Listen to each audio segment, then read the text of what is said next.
Substances in the blood known as clotting factors combine with platelets to make blood sticky. Geoffrey Maoga, 37-year-old, is a victim of the disorder and he explains how he learned he had it. Niligundua niko na ugonjwa wa hemophilia nikikuwa na miaka kama 3, na hiyo ugonjwa ilifanyika siku moja.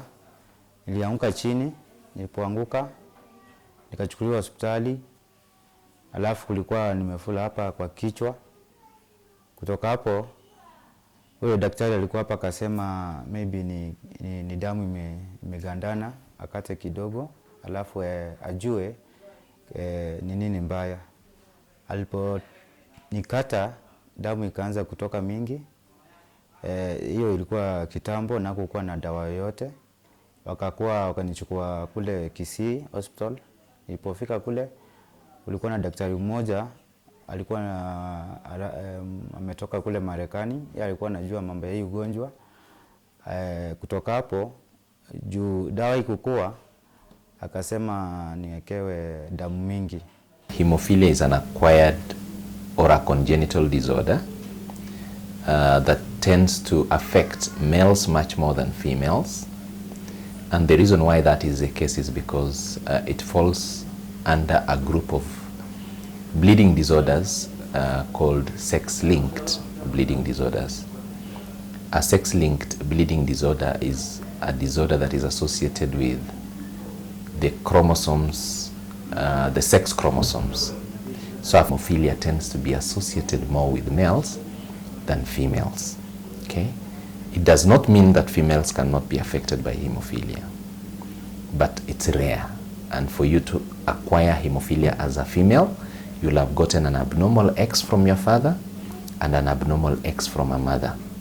Mothers who are carriers, who have an abnormal X chromosome, carrying a baby with hemophilia, at birth would start seeing things in this particular child that may be a little unique from the normal children.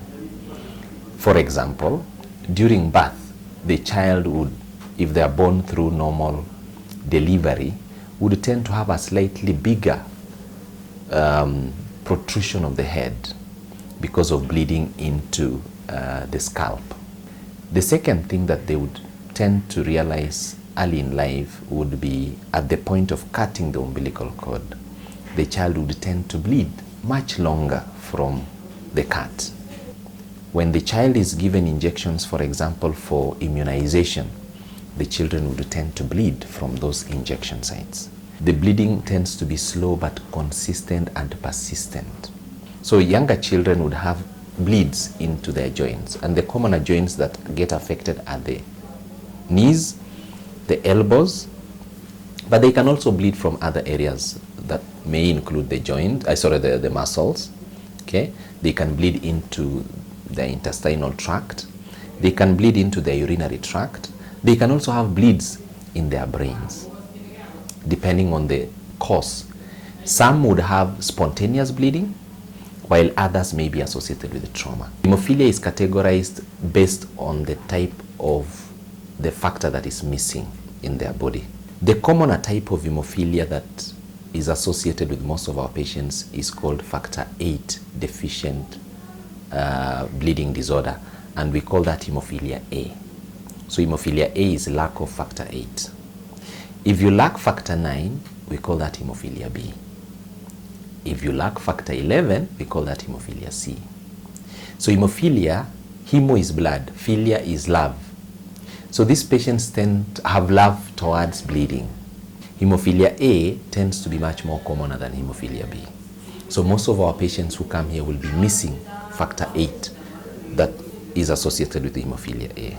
All of us who are normal would have between 100 to 150% of our clotting factors. If you have less than 1%, we call that severe hemophilia. If you have between 2 and 5%, we call that moderate hemophilia. If you have between 6 and possibly 30, 35 to sometimes even up to 40%, we call that mild hemophilia. Coming back to treatment, so we use different products to manage hemophilia. So if you don't have factor 8, we give you factor 8 concentrates. If you don't have factor 9, we give you factor 9 concentrates. Supposing the concentrates are not there, because concentrates tend to be highly refined products. I'll show you an example of a factor concentrate that we use in our setup. So first of all, before I can open this product comes in such a box. Okay, this is written Eloctate. This is a highly refined product. With proper treatment, these patients can actually contribute to normal socioeconomic outcomes. You will not see complications that you possibly may be seeing with patients with hemophilia if at all the government intervened and provided adequate medication. Grace Nthiga narrates his 3-year-old boy's story.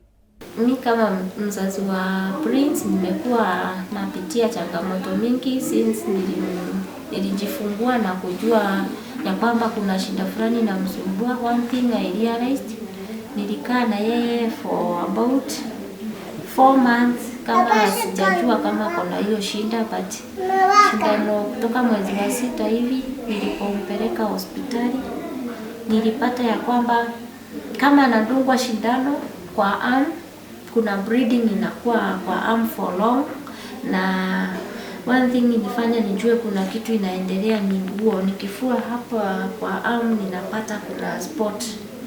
Nikataka kujua hizi spot ni za nini. So the second time after alindungwa, the same case ika-apply. Kwa-apply nikaenda nikanunua nguo.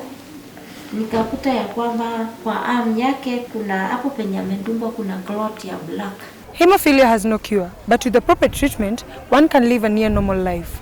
But managing it is a costly venture, especially if the hemophilic is young. Moregi Zibia from Mount Kenya University.